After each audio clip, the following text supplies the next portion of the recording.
아멘. 오늘 이 새벽 시간에도 아버지 앞에 나와 기도에 힘쓰시는 여러분들을 진심으로 환영하고 축복합니다. 오늘 말씀의 제목은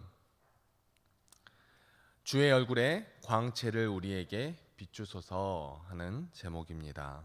오늘 우리가 함께 나눈 시편 80편은 시편 79편과 마찬가지로 민족 애가 시 중에 하나입니다. 역사적 배경으로는 유다 혹은 예루살렘이나 시온이라고 언급이 전혀 없고 오직 요셉, 에브라임, 베냐민, 므낫세 등 북이스라엘 소속 지파들의 언급이 나오고 있는 것과 또 헬라어 역본인 70인역 성경에서 아수르의 관한이라는 말이 첨가되어 있는 것으로 보아서 주전 722년 정도에 멸망했던, 그러니까 어제 멸망한 남유다보다 136년 정도 더 일찍 멸망한 북이스라엘의 멸망 사건으로 보이는 그 시대쯤이 오늘 시편의 배경이라고 할 수 있습니다. 어떻게 보면 그 남유다가 어저께 멸망했을 때도 그렇고 북이스라엘이 멸망했을 때도 그렇고 그 하나님의 나라인 이스라엘이 멸망한 사건은 엄청나게 큰 사건이죠. 그러니까 다른 나라의 민족의 그 입장에서 봤을 때는 큰 사건이 아니겠지만 믿음의 자녀들에게는 그게 엄청난 사건이 되죠. 그렇지 않습니까? 그런데 그것이 왜 멸망한 것입니까? 어제도 말씀드렸지만 하나님께서 하나님의 나라를 지키실 수 없음 때문에 무너진 것이 아니라 그 가운데 살고 있는 백성들의 죄악 때문에 무너진 것이었죠. 그러니까 자기들이 잘못해서 나라가 멸망한 것이라는 말입니다. 그러면 오늘 시편의 배경이 되는 말씀도 어떻게 보면 자기가 잘못해서 자기가 지금 벌 받고 있는 상황이죠. 그런데 그런 상황 가운데 시편 기자가 뭐라고 말하는지, 시편 기자가 어떻게 말하는지 이 내용을 보면서 하나님의 자녀가 취할 수 있는 태도, 하나님께서 우리에게 허락하여 주신 태도, 우리가 잘못할 때 어떻게 해야 하는지, 그러한 것을 오늘 본문 말씀을 통하여서 하나님의 인류를 향한 사랑과 또 그 크신 계획을 느껴보는 그러한 시간이 되시기를 간절히 소망합니다. 1절 말씀입니다. 요셉을 양떼같이 인도하시는 이스라엘의 목자여, 귀를 기울이소서. 그룹 사이에 좌정하신 이여, 빛을 비추소서. 아멘. 목자는 양을 치죠. 목자는 양을 칩니다. 우리 교회에 또 그 섬겨주시는 여러 그 목자분들이 우리 또 그 목장의 여러 성도님들을 이렇게 보살펴 주시고 또 바른 길로 또 함께 갈 수 있도록 인도해 주시는 그러한 모습, 섬김에 너무 감사드립니다. 근데 그러한 모습처럼 목자는 양을 인도하고 또 아끼고 소중하게 대해 줍니다. 그리고 양은 목자를 신뢰합니다. 어떻게 보면 이것이 하나님과 우리의 관계가 되어야 하는 것이죠. 하나님이 때로는 사망의 음침한 골짜기로 우리를 인도하셔도 우리는 신뢰하고 따라갈 수 있어야 합니다. 지금 코로나 같은 이런 엄청난 상황 가운데 있을 때라도 우리는 신실하고 진실하신 하나님, 꼭 사망의 음침한 골짜기를 지나고 있는 것 같은 이러한 상황 가운데에서도 하나님께서 이 상황을 통하여서 무슨 일을 이루실지, 이 길을 지나가서 어떠한 곳으로 우리를 이끄실지 하나님을 신뢰하고 따라갈 수 있어야 한다라는 것입니다. 왜냐하면 우리를 사랑하시는 하나님께서 우리에게 가장 필요한 곳으로, 우리가 있어야 할 곳으로, 푸른 초장이 있는 곳으로, 쉴만한 물가가 있는 곳으로 우리를 인도하시는 과정 중에 여러 길들이 있을 수 있기 때문에 그렇습니다. 시인은 지금 하나님을 향해 이스라엘을 인도하시는 목자라고 고백하고 있죠. 그리고 지금 아수르에 의해서 처참하게 끌려가는 자신의 민족을 향해서 구원의 빛을 비추어 주시기를 간절히 호소하고 있습니다. 2절 3절 말씀입니다. 에브라임과 베냐민과 므낫세 앞에서 주의 능력을 나타내사 우리를 구원하러 오소서. 하나님이여 우리를 돌이키시고 주의 얼굴빛을 비추사 우리가 구원을 얻게 하소서. 아멘. 시인은 이스라엘에게 주님의 능력을 나타내 주시기를 지금 간구하고 있는 것입니다. 조금 전에 말씀드렸듯이 자기가 잘못해가지고 자기가 지금 벌 받고 있는데 하나님께 다시 도와달라고 요청하고 있는 것이죠.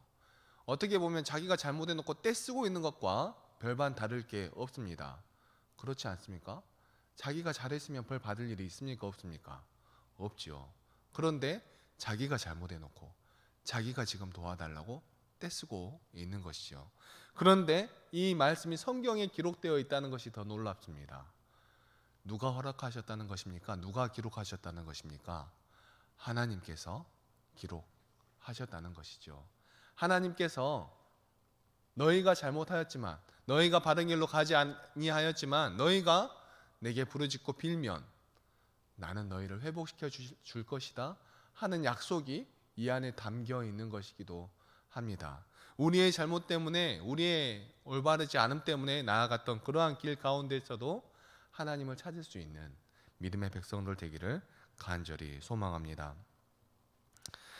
이스라엘을 구원하려 오시기를 기도하며 이스라엘을 회복시켜 주시기를 위해 기도하는 오늘 시인의 말씀을 보며 또 그 말씀 가운데 주의 얼굴빛을 비추어 주시기를 기도하고 있지요. 본문에서는 얼굴빛, 주의 얼굴의 광채라는 말이 3번 등장하고 있습니다. 요한일서 1장과 1장 5절에서 사도 요한은 우리가 그에게서 듣고 너희에게 전하는 소식은 이것이니 곧 하나님은 빛이시라 그에게는 어둠이 조금도 없으시다는 것이니라 라고 고백하며 빛이 되시는 하나님에 대하여 증거하고 있습니다. 물론 빛도 하나님의 피조물이죠. 그런데 그 빛처럼 밝은 광채, 우리가 눈이 부셔서 차마 볼 수 없는 그러한 광채를 나타내는 그러한 말이죠. 사랑하는 성도 여러분, 하나님은 주의 자녀된 우리들에게 사랑의 빛과 화평의 빛을 비추어 주시기를 원하시는 그러한 분이십니다. 그리고 우리는 그 빛 안에 살아갈 때 진정한 평화와 안식을 누리게 되는 것이죠. 그러나 하나님의 얼굴빛이 진노의 얼굴빛이 되면 그 누구도 하나님 아버지 앞에서 살아남을 수가 없습니다. 그렇기 때문에 우리는 하나님의 사랑의 얼굴을 보면서 될 수 있는 대로 하나님의 얼굴빛이 사랑의 얼굴빛이 되도록 노력하며 살아가야겠죠. 우리가 좋은 양이 되면 하나님의 얼굴빛이 밝아지십니다. 우리가 하나님을 잘 따라가고 우리가 우리 서로 사랑하고 아껴주고 보살펴주면 하나님은 지팡이를 들지 아니하시고 막대기만 드시고 우리에게 다가오는 맹수를 치시고 그렇게 하시지만 우리가 바른 길로 가려고 하지 않고 서로 헐뜯고 서로 싸우고 다투고 그러면은 지팡이를 드셔서 우리를 이제 견책하시죠. 똑바로 가지 못할까? 그렇게 하면 안 돼. 서로 갈라놓고 뜯어놓고 말리고 화해시키시고 때로는 힘들게도 하시고 그렇게 우리를 지팡이와 막대기로 안위하시는 분이 우리의 하나님이시라는 것입니다. 우리가 하나님의 얼굴을 피하기 시작하면 우리의 관계는 깨어지고 말지요. 그러므로 우리는 주님의 그 밝은 얼굴빛이 날마다 우리의 삶 가운데 비추어지도록 우리도 고심하며 노력하며 살아가야 하는 것이지요.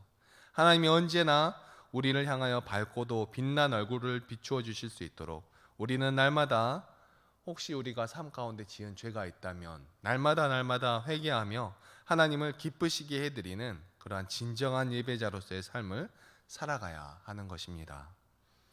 사랑하는 성도 여러분, 오늘도 저와 여러분의 삶의 자리자리마다 하나님의 밝고도 아름다운 그 광채가 충만하게 비추어 주시기를 간절히 소망합니다. 5절 6절에서 시인은 주께서 그들에게 눈물의 양식을 먹이시며 많은 눈물을 마시게 하셨나이다.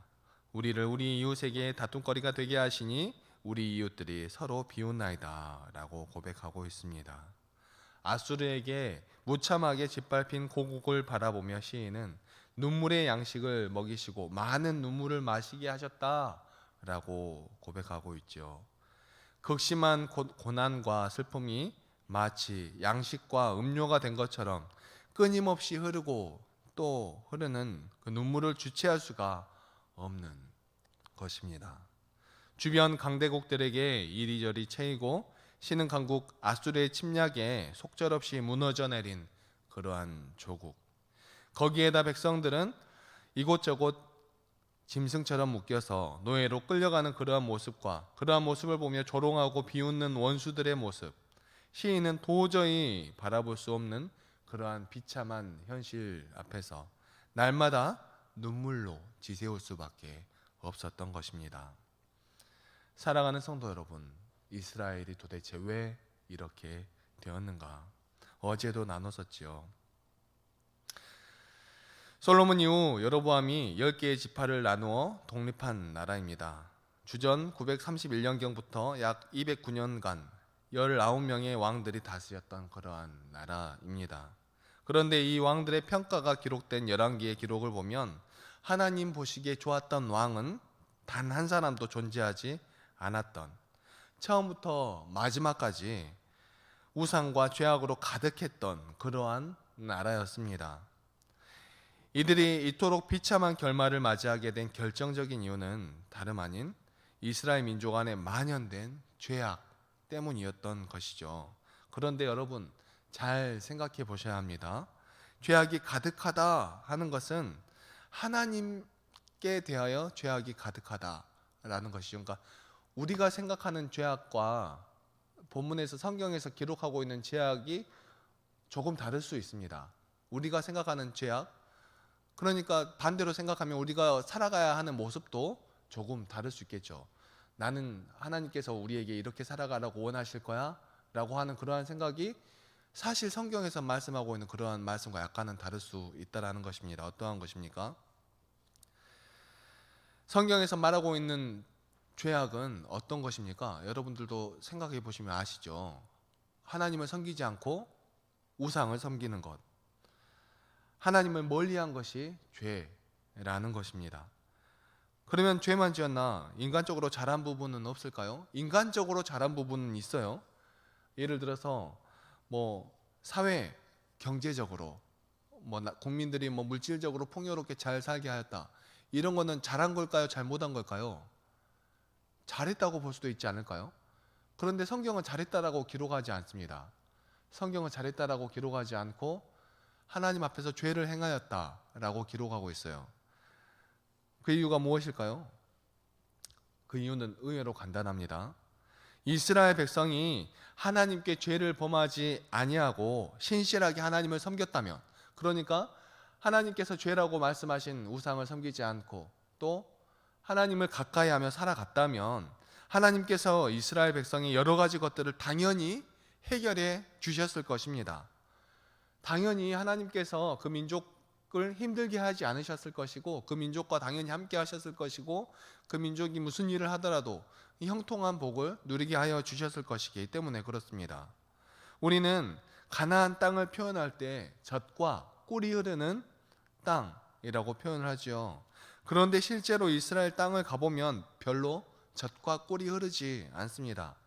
갔다 와보신 분 계시죠? 예루살렘에서 동쪽을 바라보면 뭐가 보입니까? 유대 광야가 보입니다. 서쪽을 바라보면 뭐가 보입니까? 계곡이 보이고 평지가 보이죠. 그러한 곳들, 그 서쪽을 바라볼 때 그쪽이 잠깐 숲이 약간 우거지고 농사가 되긴 합니다. 그리고 그 예루살렘 동쪽의 작은 언덕에서 올리브를 수확하는 그러한 모습도 볼 수 있죠. 그런데 그게 젖과 꿀이 흐르는 땅인가? 우리나라가 훨씬 더 풍요로운 땅처럼 보이는 것이 사실이죠. 그런데 성경을 읽으면서 젖과 꿀이 흐르는 땅이라고 우리는 알고 있지 않습니까? 그런데 여러분 잘 아셔야 합니다. 이스라엘 백성들이 하나님의 말씀을 따라서 온전히 하나님과 동행하며 하나님의 말씀에 순종하여서 하나님을 사랑하고 이웃을 사랑하며 나아갈 때 그 황폐한 땅이 젖과 꿀이 흐르는 땅이 되는 것입니다. 그렇기 때문에 성경은 그 이스라엘 땅은 젖과 꿀이 흐르는 땅이라고 기록해 놓은 것이죠. 사랑하는 성도 여러분, 우리의 삶이 그렇습니다. 우리가 우리의 삶 가운데 어떠한 것을 취하려고 우리의 생각과 우리의 뜻으로 열심히 노력해도 하나님의 뜻에 맞게 가지 않으면, 그러니까 하나님을 의지하고 하나님과 동행하는 삶으로 나아가지 않으면 아무 쓰잘데기가 없는 것이라는 것이죠. 오히려 그러한 것은 뒤로 제껴두고 하나님과 함께 동행하려고 하나님을 붙들고 하나님의 말씀을 사모하며 하나님의 그 사랑을 사모하여서 하나님을 사랑하고 이웃을 사랑하는 모습으로 나아갈 때에 하나님께서 우리를 충족하게 해주시고 충만하게 해주셔서 우리의 삶 가운데 젖과 꿀이 흐르게 하여 주신다는 사실을 믿고 나아가야 하는 것이죠. 이스라엘 사람들에게도 다른 어떠한 것보다 먹고 사는 것이 중요한 문제였던 것 같습니다. 그렇기 때문에 그 주위에 있었던 두루와 시돈 지역에 있었던 특히 많이 섬기고 있었던 바알이라는 우상을 섬겼던 것이죠. 비의 신이고 다산의 신이었던 바알을 섬김으로써 우리가 조금 더 풍족하게 살아갈 수 있지 않을까 하는 그러한 모습이 있었던 것이지요. 사랑하는 성도 여러분, 오늘 우리는 본문 말씀을 통하여서 죄라는 것이 우리의 삶에 얼마나 큰 고통과 괴로움을 가져다 주는지에 대한 경각심을 가져야 합니다. 죄, 하나님과 멀어져 살아가는 것 말입니다. 우리는 때로는 스스로 죄의 경중을 결정하여 가벼운 죄는 쉽게 생각하고 넘어가는 경우가 많이 있습니다. 그래서 때로는 가볍다고 생각되는 죄에 대해서는 반복하여 저지르며 죄악 가운데 빠져 살아가기도 합니다. 그러니까 예를 들어서 우리가 예배가 항상 있지만 그 예배를 다른 일 때문에 빠지는 경우가 있고 그렇지 않습니까? 그런데 만약 여러분 일주일에 한 번씩 대통령이 여러분들을 만나 주신다고 생각을 해 보십시오. 그러면 그 시간 빠질 수 있을까요? 대통령이 여러분들 일주일에 한 번씩 만나요. 그러면은 오늘은 친구하고 약속이 있어서요 이러고 가고, 오늘은 회사에 급한 일이 있어서 이러고 가고, 그럴 수 있을까요? 힘들겠죠. 물론 정말 급한 일이 있으면 그럴 수도 있습니다. 그런데 우리가 과연 예배라는 것을 얼마나 소중하게 생각하는지, 우리가 하나님과 가까이 하려고 하는 것을 얼마나 소중하게 생각하는지, 그러한 모습들을 통하여서 온전히 아버지 앞으로 나아가는 믿음의 백성들이 되어야 할 것입니다. 마태복음 5장 29절에 예수님은 죄에 대하여 이렇게 경고하였습니다. 진실로 내게 이르노니 내가 한 푼이라도 남김이 없이 다 갚기 전에는 결코 거기서 나오지 못하리라. 아멘. 우리의 작은 마음 하나라도, 우리의 작은 행함 하나라도 하나님의 심판대 앞에서 비켜갈 수 없다라는 사실을 우리는 반드시 기억해야 합니다. 사랑하는 성도 여러분, 이스라엘이 죄를 지을 때마다 하나님은 하나님의 사람들을 보내어서 회개할 기회를 베풀어 주셨고 그들이 다시 하나님의 품으로 돌아오기를 간절히 기다리셨지요. 그러나 그들은 자신들이 지었던 죄를 잊어버리고 간과하고 그 결과 눈물을 양식으로 하는 비참한 상황을 맞이하게 된 것입니다. 오늘 이 새벽 우리의 죄악을 하나님께 하나하나 고백하는 그러한 시간이 되기를 소망합니다. 우리의 죄를 고백하며 나아갈 때에 히브리서 8장 12절의 약속처럼 내가 그들의 불의를 긍휼히 여기고 그들의 죄를 다시 기억하지 아니하니라 하셨느니라 하신 그 약속이 우리의 모든 죄를 씻어주시고 다시 하나님 앞에 설 수 있는 담력을 더하여 주실 것입니다. 9절 오늘 본문 8절 11절의 말씀을 보면 시인은 이스라엘 백성을 포도나무에 또 하나님을 농부에 비유하고 있죠. 성경은 하나님과 이스라엘 그리고 하나님과 성도 사이를 농부와 포도나무로 비유한 이야기들이 많이 등장합니다. 농부는 포도나무에 정성을 쏟지요. 그리고 포도나무는 정성을 받아서 열매를 맺어야 합니다. 그러나 포도나무가 열매를 맺지 않으면 그 포도나무는 뽑혀져 버리고 말지요. 시인은 요셉을 포도나무에 비유하였습니다. 담장 너머까지 뻗치는 그 무성한 가지에 비유하였지요. 하나님이 함께 하시고 하나님이 복을 더하여 주실 때 이스라엘은 아무런 걱정 없이 풍성한 포도나무가 될 수 있었습니다. 그러나 하나님의 은혜가 떠나가자 12절 13절 말씀처럼 주께서 어찌하여 그 담을 허시사 길을 지나가는 모든 이들이 그것을 따게 하셨나이까. 숲속의 멧돼지들이 상해하며 들짐승들이 먹나이다 라고 고백하고 있습니다. 즉 이것저것에 채이고 고통받는 그러한 지경에 이르게 된 것이죠. 그리고 다시 한번 주의 오른손으로 심으신 줄기요 주를 위하여 힘있게 하신 가지가 되기를 소망하며 기도하고 있지요. 사랑하는 성도 여러분, 우리의 삶도 마찬가지입니다. 농부 되시는 하나님께 기쁨의 열매를 가득 안겨드리는 삶이 되기 위하여서 하나님의 절대적인 그러한 보살핌이 필요합니다.